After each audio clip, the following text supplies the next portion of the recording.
신바람 사연 아파트, 오늘의 사연 시작하겠습니다. 안녕하세요. 30대 여성입니다. 제가 이렇게 사연을 보내게 된 이유는 저희 시아버지 때문이에요.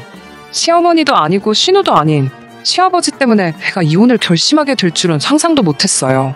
시아버지가 그런 분이실 줄이야. 솔직히 시아버지 성격이 드세서 힘들어요. 막말을 하셔서 힘들어요. 뭐 그런 이야기야. 다른 분들의 사연에서도 종종 나오는 이야기잖아요. 하지만 저는 저희 아버님 같은 분은 정말이지 본 적도 들은 적도 없네요. 하긴 결국엔 남편이 제일 문제였습니다. 남편이라도 아버님으로부터 저를 보호해줬다면 제가 아버님을 안 보고 살면 안 보고 살았지 이혼까지는 생각하지 않았을 테니까요. 남편과 저는 성격이 많이 달라요. 두 사람 성격 중 누가 더 좋다 나쁘다를 떠나서 저는 주변 사람들의 눈치를 좀 보는 편이지요. 그렇다고 상대방한테 빌빌거리는 건 아니고 눈치껏 행동한다고 할까요? 짚고 넘어가야 할 일은 짚고 넘어가는 편이고요. 반면에 남편은 눈치가 없는 편이고 굳이 서로 불편한 상황은 만들어서 뭐하냐, 안 해도 될 말은 하지 말자는 식이지요. 제가 남편과 이혼하게 된 이유를 이야기하려면 일단 저에 대해서 설명을 해야 할 것 같아요. 제가 대학생일 때 저희 부모님께서는 음주운전 교통사고로 세상을 떠나셨습니다. 하지만 가해자를 탓하고 원망하고 슬퍼할 겨를도 없이 제가 처리해야 할 일들이 많았어요. 부모님께선 작은 식당을 운영하고 계셨는데 도무지 저 혼자 어떻게 할 수가 없어서 가게를 팔았습니다. 부모님이 생전에 고생하시면서 일구신 재산이라 생각하고 권리금까지 받아서 팔았습니다. 이 밖에도 아파트를 상속받게 되었고 얼마의 예적금 그리고 보험금도 좀 나왔어요. 이 과정에서 정말 상처가 되었던 건 친척들의 반응이었습니다. 원래도 친정 부모님과 친가 어른들의 사이가 좋지 않았기에 애시당초 그쪽에 기대도 전혀 없었거든요. 하지만 그런 막말까지 듣게 될 줄은 몰랐습니다. 작은 숙부라는 사람이 저더러 아주 돈독이 올랐다나 돈의 환장을 했냐던가 그러면서 욕심이 사나우면 벌 받는다고 그 돈 사촌동생들하고 좀 나눠 쓰랍니다. 자기 형이 죽었는데 졸지의 조카가 부모를 다 잃었는데 뚫린 입이라고 저딴 소리를 하나 싶더군요. 진짜 인간으로도 안 보였어요. 외가 쪽도 사정은 다르지 않았습니다. 그래도 부모님이 살아계셨을 당시 외가하고는 관계가 괜찮은 편이었거든요. 그렇다 보니 사고를 알아차리자마자 이모와 삼촌들에게 먼저 연락을 하게 되었지요. 하지만 돈 앞에 장사 없다더니 그 말이 딱이었어요. 장례를 치르고 어느 정도 상황이 수습되고 나자 큰이모가 연락을 해오셨습니다. 어머니께는 4명의 형제자매들이 있었는데 저는 그 중에서도 큰이모를 제일 잘 따랐거든요. 그래서 큰이모가 저에게 아파트를 팔고 당신과 같이 살자고 했을 때 그런 음흉스러운 계획이 있을 거라고는 상상도 하지 못했습니다. 큰이모가 말하기를 제 안전도 걱정이 되고 딸처럼 챙겨주고 싶어서 그렇다고 했으니까요. 부모님과의 추억이 담긴 아파트라서 팔고 싶지 않았지만 그래도 한편으로는 이제 이 땅에 내가 믿을 건 큰이모밖에 없다 싶어서 결국 아파트를 내놓았습니다. 뿐만 아니라 큰이모는 하루라도 빨리 저와 함께 살고 싶으시다며 금매로 처분하라고 조언까지 해주셨어요. 그리고 그때만 해도 저는 큰이모의 말에 다른 뜻이 있을 거라곤 조금도 의심하지 않았지요. 며칠 뒤 아파트 계약서를 쓴 날이었습니다. 이제 거의 다 끝나간다. 속이 시원하다며 큰이모가 일단 아파트 잔금까지 받으면 제가 가진 돈은 전부 당신한테 맡기라 하셨어요. 몇 배로 불려주신다는 말과 함께요. 그때 뭔가 조금 깨름직한 기분이 들었지만 어떻게 말해야 할지 모르겠더군요. 그리고 그날 밤 이모와 이모부가 하시는 대화를 듣고 전 크게 충격을 받고 말았습니다. 두 분께서 제 돈을 가지고 사업 계획을 세우고 계셨으니까요. 정신이 번쩍 들었고 이튿날 저는 바로 계약자에게 연락을 취했어요. 그리곤 생판남인 그분에게 구구절절 제 상황을 털어놓았습니다. 다행히 제 또래의 딸이 있다는 그 여사님께서 그 누구보다 저를 위로해주시며 계약을 물러주셨네요.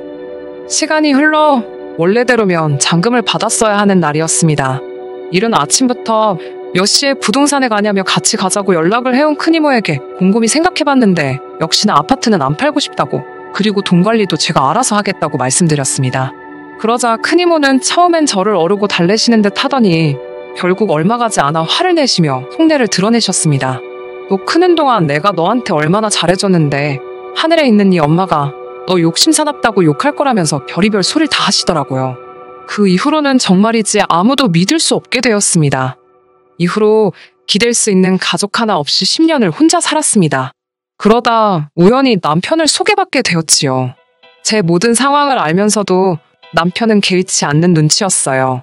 그리고 남편이 프로포즈를 해왔을 무렵에는 성격 차이로 인한 다툼도 많이 줄어든 상태였고요.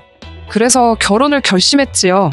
하지만 저에게도 가족이 생긴다는 기쁨이 컸던 탓인지 나름대로 따질 건 따지고 고른다고 골랐는데도 못 보고 지나친 것들이 있었네요.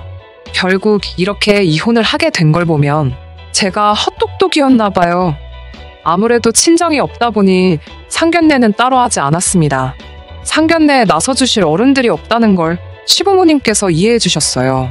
결혼식이나 혼수, 예단 같은 경우 제가 부모님이 물려주신 집에서 살고 있었는데 위치 자체가 저나 남편 직장에서 그다지 멀지 않아서 남편이 들어와서 살기로 했습니다.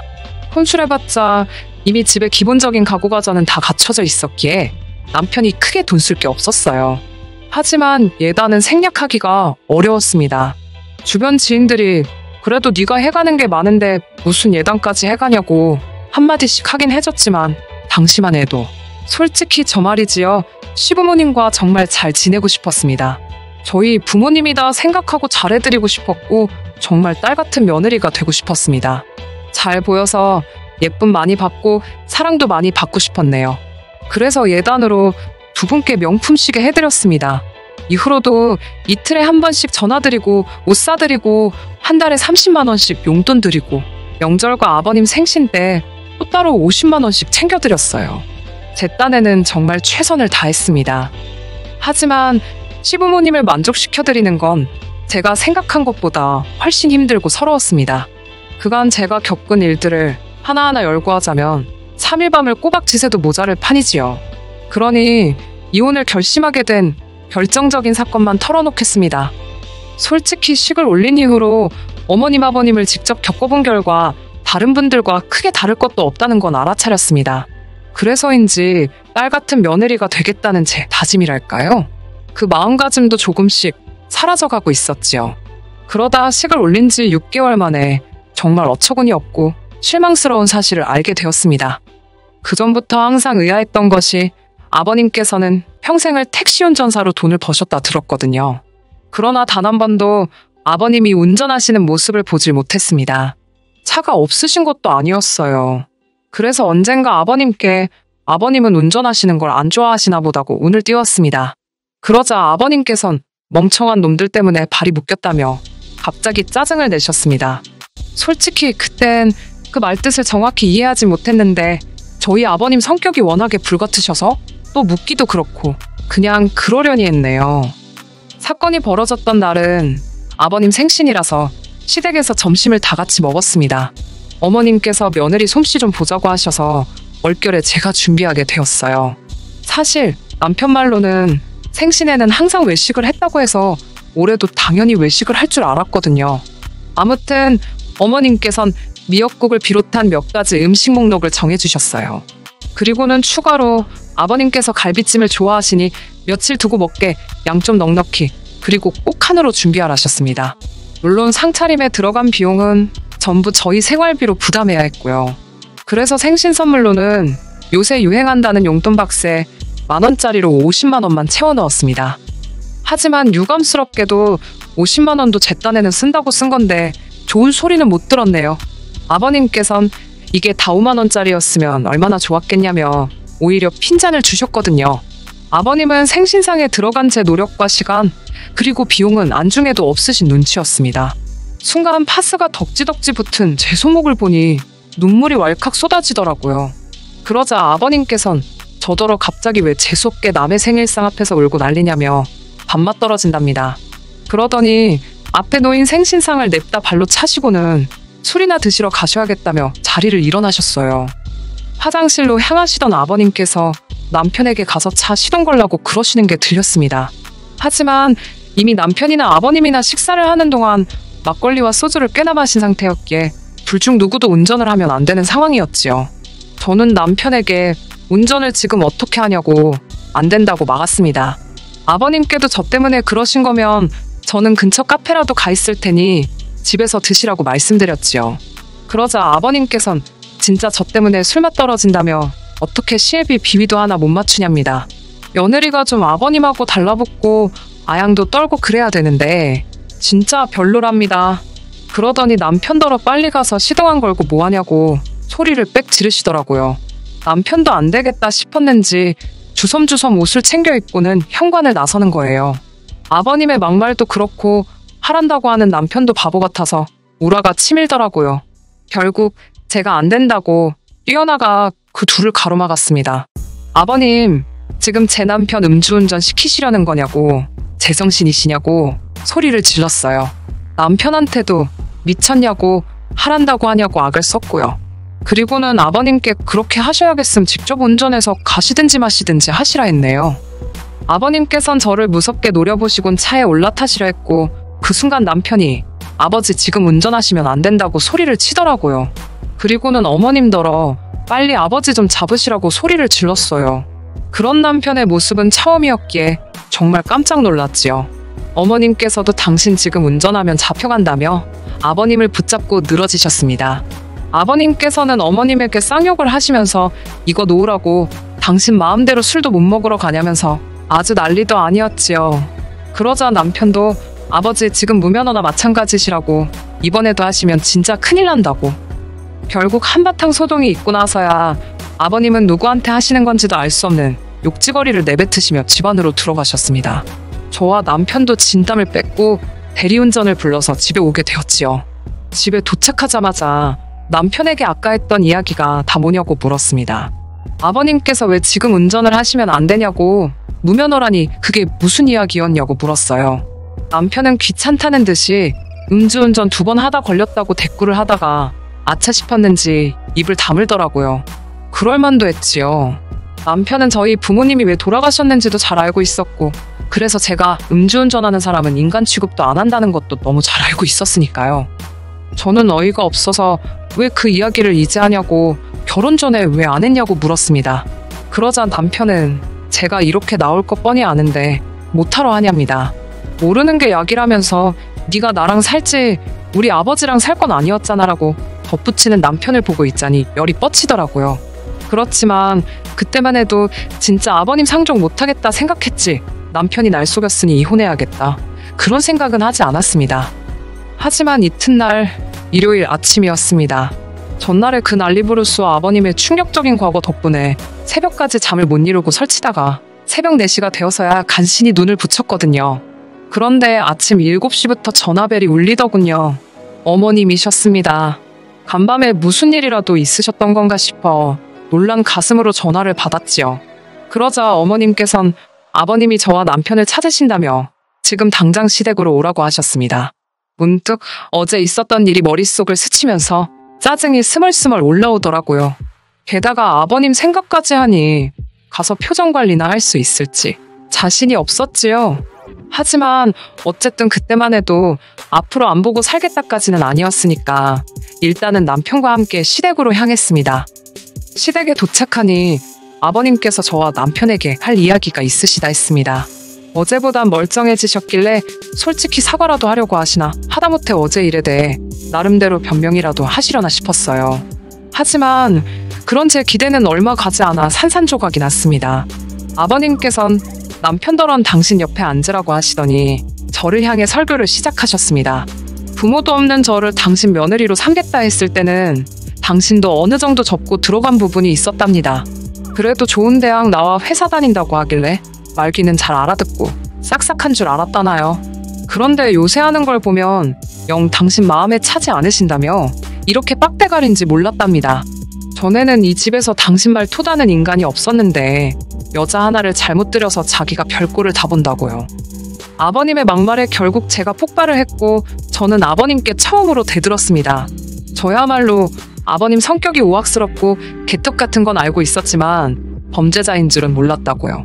음주운전으로 면허 취소라니 그게 인간이 할 짓이냐고 소리를 질렀습니다. 설령 실수라 치더라도 반성을 해야지 어제 그냥 운전하시게 둘 걸 그랬다고 그래서 경찰 불러서 쇠고랑차게 만들었어야 한다고 악을 썼어요. 그러자 남편이 저더러 미쳤냐길래 진짜 미친 게 어떤 건지 보여줄 거냐고 소리를 지르고는 부엌으로 향했습니다. 제가 김치통에 바리바리 해왔던 갈비찜이 냉장고 안에 있었거든요. 그걸 끄집어내서는 뚜껑 열고 거실 바닥에 던졌습니다. 그 갈색 김치통 아시지요? 덕분에 거실 바닥에는 온통 갈비찜 양념의 기름기가. 그러자 어머님께선 저더러 완전히 돌았냐고 아버님 앞에서 이게 무슨 행패냐며 저더러 빨리 죄송하다고 그러랍니다. 한 번도 저한테 따뜻하게 며느리라고 불러주신 적 없으신, 늘 저에게 야, 너 라고 부르시던 어머님이셨어요. 그동안 서러웠던 일들이 전부 한 번에 터져나오는 기분이었습니다. 남편이란 자식도 저를 붙들고는 한다는 소리가 자기 아버지 성질 몰라서 그러냐며 어떻게 뒷감당을 하려고 이러냐입니다. 빨리 지금이라도 싹싹 빌라대요. 그런 남편에게 넌 네 앞가림이나 잘하고 이제 집에 들어올 생각은 하지 말라 했습니다. 막말로 우리 부모님은 네 예비 같은 인간 때문에 돌아가신 거라고 쪽팔린 줄 알고 미안한 줄 알라고요. 이후로는 뭐 구구절절 이야기할 필요도 없겠네요. 남편이랑 깔끔하게 갈라섰습니다. 염치도 없고 납작 두꺼운 남편이란 작작해서 제 아파트는 물론이고 오만 가지를 다 탐을 내더라고요. 제가 먼저 이혼하자고 했으니 위자료를 줘야 한다나요? 네 하고 싶은 대로 하라고 했습니다. 법대로 하고 싶으면 법대로 하고 소송 걸고 싶으면 소송 걸라고요. 역시나 아무 일도 없었습니다. 그냥 스무스하게 헤어졌지요. 진짜 웃겼던 건 저희가 협의 이혼을 했다 보니 한 달의 숙려기간이 주어졌었거든요. 그 한 달이 다 끝나갈 즈음에서 어머님 아버님이 저에게 만나자고 연락을 해오셨더라고요. 이제 뭐 겁날 것도 없겠다 만났습니다. 그러자 두 분이 제 손을 부여잡으시곤 얼마나 그동안 힘들었냐며 당신들이 진작에 마음의 문을 열지 못해서 미안하답니다. 딸 같은 며느리라고 생각하다 보니 이것저것 가르쳐주고 싶은 게 많았다나요. 그러면서 다시 처음부터 시작한다 생각하고 잘해보자입니다. 뭐 때문에 갑자기 그러신 건지는 지금도 모르겠어요. 돈 때문인가 싶기도 하고. 하지만 진심이었든 아니었든 저에겐 더 이상 중요한 문제가 아니었지요. 저는 그냥 한바탕 신나게 웃고는 조심히 들어가시라 했습니다. 다시는 연락하지 마시라고요. 1년도 못 살고 호적 지저분해지고 솔직히 하늘에 계신 부모님을 생각하면 죄송스럽고 슬프고 그렇습니다. 아마 하늘에 계신 부모님도 저를 보면서 그러시겠지요? 속상하고 미안하고 세상 그 어디에도 부모님처럼 저를 사랑해줄 사람은 없다는 걸 너무 잘 알게 된 지금 그 어느 때보다 떠난 부모님이 그립네요. 하지만 저 하늘 어디선가 저를 응원하고 계실 부모님을 생각하며 슬퍼하기보단 씩씩하게 살겠습니다. 끝까지 들어주셔서 감사합니다. 오늘의 사연은 여기까지입니다. 구독과 좋아요, 알람 설정 부탁드리고 더 좋은 사연으로 다시 찾아뵙겠습니다. 감사합니다.